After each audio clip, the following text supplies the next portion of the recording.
Hello மக்களே, குட்டியாக ஒரு மினி விலாக் பார்க்கலாமா? ஸோ லாஸ்ட் வீடியோவில் நான் வந்து ரெயின் ட்ராப் பேங்கிள்ஸ் வந்து செஞ்சு போட்டிருந்தேன். அதில் வந்து இந்த ரெட் கலர் பேங்கிளோட அப்டேட் அடுத்த வீடியோவில் கொடுக்குறேன்னு சொல்லியிருந்தேன். ஸோ அதோட அப்டேட் தான் இது.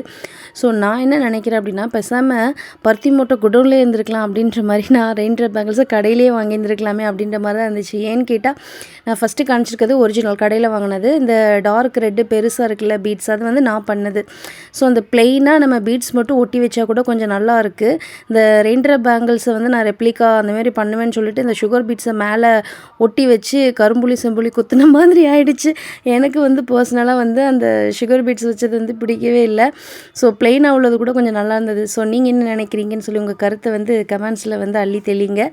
அதுக்கப்புறமா இன்றைக்கி லன்ச் வந்து என்னென்னா, இந்த கேப்சிகம் எக்கு, அதுக்கப்புறம் அந்த லக்ஷ்மி காயத்ரி ஹோட்டலில் சாப்பிட்ட பருப்பு பொடியும் அந்த உப்பு பருப்பும் ரொம்ப பிடிச்சிருச்சு. ஸோ அதை நான் வீட்டில் செஞ்சே தீருவேன் அப்படின்னு சொல்லிட்டு இன்றைக்கி வந்து அதுதான் வந்து நான் செஞ்சேன். என்னென்னு பார்த்தோன்னா, வெறும் சோறு, அதுக்கப்புறமா வந்து இந்த உப்பு பருப்பு. இதில் வந்து உப்பு பருப்பில் வந்து வெறும் பருப்பு கடைஞ்சி தாளிக்கிறது கிடையாது. அதில் பூண்டு, மிளகு, சீரகம், பச்சை மிளகா, கருவேப்பிலை தட்டி எடுத்து அதில் போட்டு தாளிக்கிறது நல்லா இருந்தது.